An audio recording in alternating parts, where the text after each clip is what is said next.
संतप्त मानस शांत हों जिनके गुणों के गान में, वे वर्धमान महान जिन विचरे हमारे ध्यान में। सन 67 के दशहरे के दिन ठीक इतने ही बजे, मैंने 10:30 बजे हम रेलवे से उतरकर और गोदका जी हमें साथ में लेकर गाड़ी में अपने घर ला रहे थे, तो हमने जुलूस निकलता देखा। तो हमने कहा ये काय का जुलूस है? तो मेरे आपको पता नहीं आज दशहरा है, दशहरे। तो हमें पता चला कि हम दशहरे को आए हैं। हम जब चले तब हमें ख्याल नहीं था कि हम दशहरे को जा रहे हैं।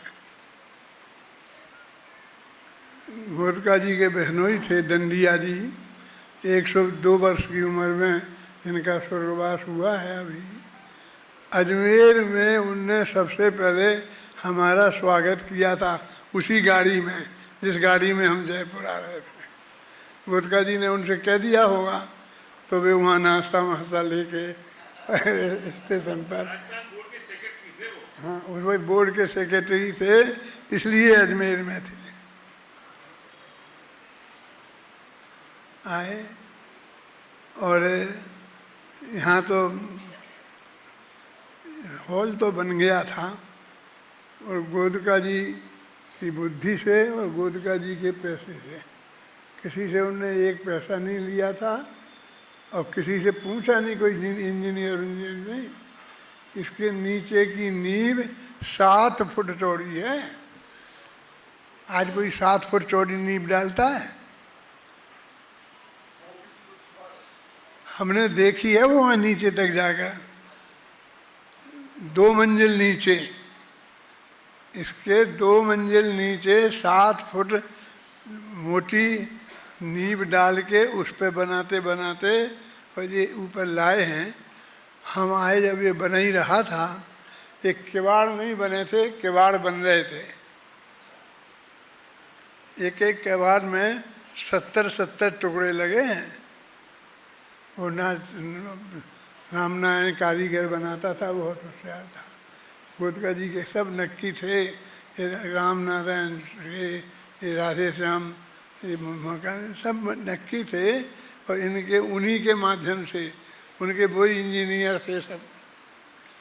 उन्होंने रह करके उनकी आत्मा लगी है इसमें।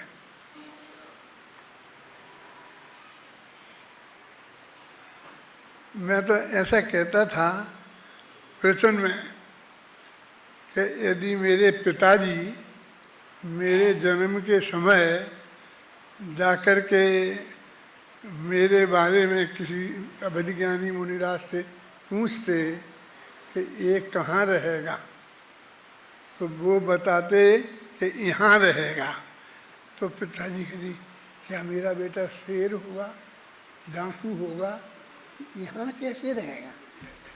ये तो जंगल है। 2 मालूम है, ये मकान 2 मंजिल नीचे था, 2 मंजिल की पुराई करी है गोदका जी ने, चारों तरफ से मट्टी लगा के 2 मंजिल। और जिस मकान में मैं अभी रह रहा हूँ वो मकान बना था, एक साधु बाबा रहते थे। इतना नीचे, और ये चारों तरफ ऐसे ऐसे गड्ढे, नीचे ऊपर। यहाँ से अपन घूमने जाते हैं ना, तो कनौजिया कॉलेज है, तो कनौजिया कॉलेज की दीवार है ना, इसके बाहर 2 मंजिल गहरा गड्ढा था, जो हमारे सामने सामने कूड़ा डालते डालते भरा है। मतलब ऐसी पोजीशन। ये मालूम क्या है, यहाँ बहुत भयंकर जंगल था, तो कांग्रेस का 48 में अधिवेशन हुआ था। 48 में तो कांग्रेस कैसी थी ये कल्पना कर सकते हैं। 47 में भारत आज़ाद हुआ हो, उसका श्रेय कांग्रेस को मिला हो, तो 48 की कांग्रेस कैसी होगी? तो जयपुर में उसका अधिवेशन हुआ था, तो ये सारा एरिया वहाँ से लेकर के रामबाग पैलेस से और आगे तक बजाज नगर निकल जाओ और मालवीय नगर, ये सब, ये सारा एरिया जंगल था वैसा भयंकर, और उसको पाट के ये नगर बसाए थे वो जनता को ठहराने के लिए। टेंट लगाते थे ना पुराने ज़माने में, ऐसे टेंट लगाए थे यहाँ। ये मालवीय नगर क्या है, ये गांधी नगर क्या है, ये नेहरू नगर क्या है, ये नेता थे ना सब बड़े बड़े, इनके नाम पर नगर बसाए थे क्या। और हम तो नहीं, हमारे गुरुजी आए थे मुरैना से उस अधिवेशन में, तो वो देख करके वो इसके गीत गाते थे, और वो गीत हमने उनके मुख से सुने हैं कि जयपुर के अधिवेशन के। उस जयपुर के अधिवेशन से ये बापू नगर, गांधी नगर, जवाहर नगर, ये सब बने। मालवीय नगर उन सब नेताओं के नाम पर, तिलक नगर, ये सब वही नाम है, देख लेना आप। ये सब नगर बसे और ये सब बस गए। अब क्या करें, तो ज़बरदस्ती गवर्नमेंट ने सेठियों को पकड़ कर चुवन्नी, 1 गज, चुवन्नी समझते हो, 1/4 रुपया में 1 गज के भाव से ये ज़मीनें दी ज़बरदस्ती। ये अस्पताल के पास की ज़मीनें रतनलाल जी गंगवाल के पिताजी को 54 के रुपए के गज में मिली थी। ऐसे इन्हें बसाया, फिर धीरे धीरे बस के, और आज यहाँ जाओ तो ये तुम्हारे बगल में ज़मीन पड़ी है ना, ये आपको 10,000 रुपये के गज में नहीं मिलेगी, हैं? 3 लाख रुपये गज।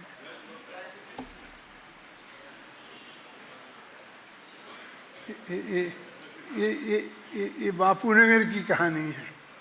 तो मैं कहता था कि मेरे पिताजी से लोग कहेंगे कि तुम्हारा बेटा यहाँ रहेगा, तो वे सोचेंगे कि शेर होएगा कि डाकू होगा, क्योंकि यहाँ तो डाकू रह सकते हैं, आदमी होएगा तो या शेर रह सकते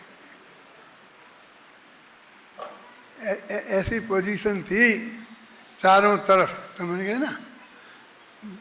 दिख तो सब गए थे 54 के भाव में, और फिर धीरे धीरे भाव बढ़ते गए, तो बहुत वाले भाव वाले भी हो गए। बस्ती तो कट गई थी सब, मालवीय नगर, सब नगर, ये यूनिवर्सिटी सब नहीं, उसके बाद ही बनी है सब पूरी।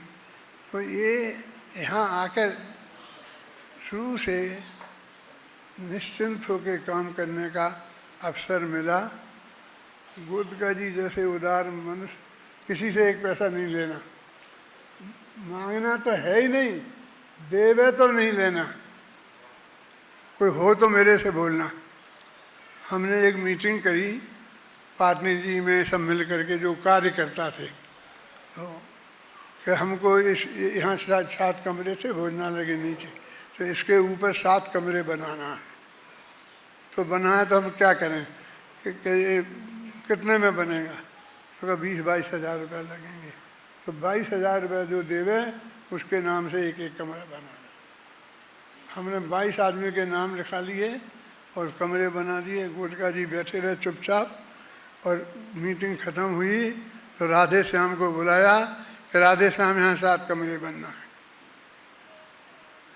हमसे कहिए किसी से 1 पैसा नहीं लेना। बुलाए, बोल दिया हमने, नहीं तुम्हारा एक नहीं लेना। आपको और कितने बनाना है, कहाँ बनाना है, मैं बनाऊंगा, मैं दूंगा। और सब तरीके से मैंने पूरा देने, खर्चा भी, देने का भाव और उदारता, और बिल्कुल टेक हमें तो टोका नहीं उनने आज तक। हमने ये जाना नहीं कि समय क्या होता है, ना अपनी तरफ से, ना गोदका जी, पाटनी जी जो अधिकारी, सेठी जी, 3 जने से हमारे शिष्य था। कि गोदका जी तो थे, इसने बनाया था, और पाटनी जी मैनेजमेंट के, गोदका जी तो हाँ, पाटनी जी बाबू भाई हॉल में है ना, तो उधर हैं, ऑफिस में है। उनका सारा मैनेजमेंट सुबह जैसे कोई घर पे और दुकान पे नहीं रहता है, ऐसा अपना घर छोड़ के और यहाँ पर ऐसे भोजनालय में रोटियाँ खा के यहीं रहे 24 घंटे। तुमने देखा है ना उन्हें रहते हुए। सेठी जी, एक पुरानी बनाई हुई बिल्डिंग है, जो भी अच्छी बुरी हैं वो सब सेठी जी की बनाई हुई है। पैसा सब बहुत गरीब नहीं, लेकिन सारा कंस्ट्रक्शन नीचे से ऊपर तक सेठी जी ने। और हमें मेरे को खुले हाथ, बस ये आपको बनाना है, योजना भी बनाना है, क्या पढ़ाना है, कैसे बनाना है, किसको पढ़ाना है, ये तो सब आप। हमने कहा सिविल लगाना है हमको, प्रशिक्षण शिविर पहला। तो क्या करना है, हम कम से कम 25 लोग बनाएंगे और उन्हें अध्यापक बनाएंगे कि जैन धर्म कैसे पढ़ाना। तो बुला लो, खर्चा बुला लो भाई। मुझे भाई थे सुंदर जी, छोटे भाई सुंदर जी, 25,000 रुपये भिजवा देना है, करो खत्म, कुछ नहीं, समझे ना। इस तरीके से पूर्ण आज़ादी से और पूरा मन तन मन धन लगा कर गोदका जी ने, पाटनी जी ने और सेठी जी ने, और हमने भी उसमें वैसे ही आज तक हमने इतवार नहीं जाना कब होता है, इतवार की छुट्टी हमने नहीं मनाई, हमने गर्मियों की छुट्टी नहीं जानी। हमारे घर में हमारी लड़की की शादी थी और 3 दिन पहले हम शिखर जी में थे, सारा काम पाटनी जी संभाल रहे थे, जतीश भाई संभाल रहे थे, ये सब लोग थे। तुम भी आ गए थे ना अप्पा की शादी में, तो अभय जी है, तुमने भी संभाला था बर्तन धुलवाने का और घरवाने का, मुझे याद है। ऐसे हमने तो ऐसे काम किया है, ऐसे में ये ऐसा हो गया। भाग्य से हमारे विद्यार्थी भी सब ऐसे ही तैयार हुए हैं, ऐसे ही संस्थाएं चलती हैं। एक मिनट घड़ी देख देख करके न संस्थाएं चलती हैं, न साहित्य लिखा जाता है। अभी तो छुट्टी है, छुट्टी के समय में थोड़ी लिखने का काम तो संस्था का है ना, क्या ये भी संस्था का काम है। तो जब संस्था के ऑफिस का टाइम होगा तब लिखेंगे, तो लिखी जाती हैं।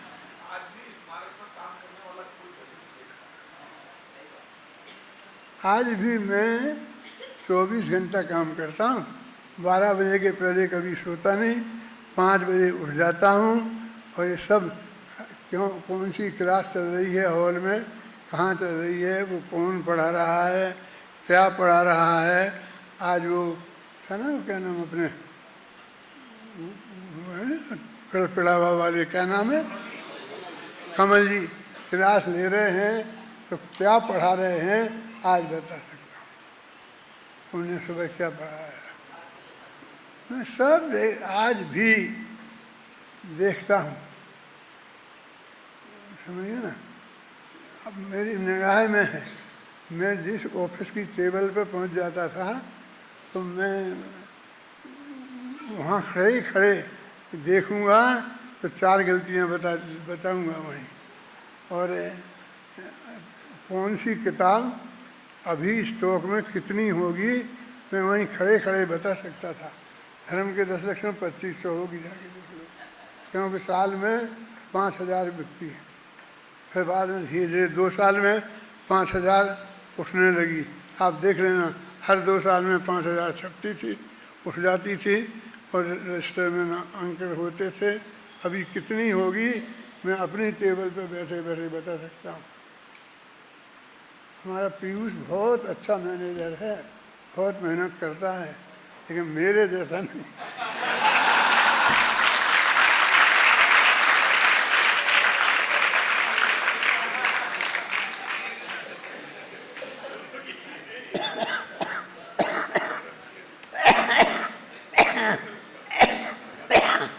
सब एक से एक टॉप के, जो टॉप के थे मैंने किसी को नहीं जाने दिया।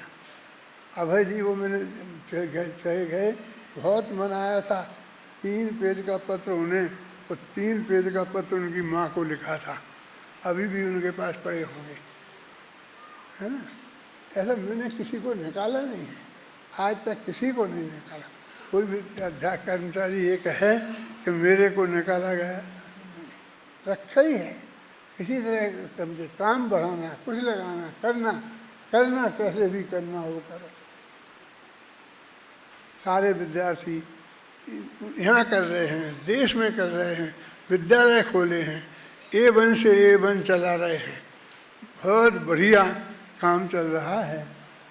मैं हमेशा कहा करता हूँ कि मैं यहाँ आया, इस बार तो मेरे से लोग कहते हैं कि यदि आप पंडित नहीं होते और वकील होते या डॉक्टर होते तो आप राजनीति में होते तो आप अच्छा रहता ना। मैं कहता हूँ मेरे मन में आज तक ये विकल्प नहीं आया कि मैं कहीं दूसरी जगह होता तो इससे अच्छा रहता। मैं सबसे अच्छा हूँ, मैं बहुत संतुष्ट हूँ, यहाँ हूँ जो जैसा भी हूँ वो बहुत संतुष्ट हूँ मैं अपने जीवन से। और मैं 24 घंटा जीने को तैयार तो वैसा ही हूँ, मरने को भी बैठा हूँ। और ये इसी एक वर्ष में 4 दफ़े मर चुका हूँ मैं। 2 दफ़े तो मैं परमात्मा से बोल चुका हूँ कि काय को रखे हुए इलाज ले चलो ना, पर हज़ारों कीड़े पड़ जाएंगे, ऐसा बोल चुका हूँ। पूछो इससे। एक कहाँ था हैं, सैफी हॉस्पिटल में, और एक इधर कह चुका हूँ। सपने में अभी मैं क्या बताऊँ, 2 दिन पहले ही मैं एक चक्कर काट आया। यानी मैं सपने में मर गया। नेमिनाथ सपने में वैसे ही नहीं आ गए। नेमिनाथ को सपने में खड़ा किया मैंने, राजुल के सपने में, और बताया कि उनने क्या समझाया। लिखा तो वो मैंने ही है ना, क्या समझाया राजुल को, क्या समझाने की ज़रूरत थी, है ना। तो मैं तो 24 घंटा मरने को तैयार हूँ और 24 घंटा से जिंदा रहने को तैयार हूँ। सुबह नींद खुली तो अरे मैं तो जिंदा हूँ, बहुत अच्छा है।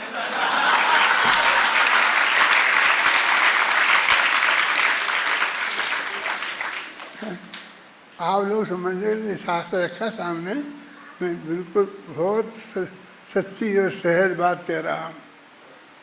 बिल्कुल इसमें कोई दूसरी बात नहीं है कि मैं बहुत संतुष्ट हूँ। बहुत बढ़िया काम हुआ है, हो रहा है, और मुझे पक्का भरोसा लेके जा रहा हूँ कि कम से कम 50 साल ये संस्था ऐसी ही चलती है।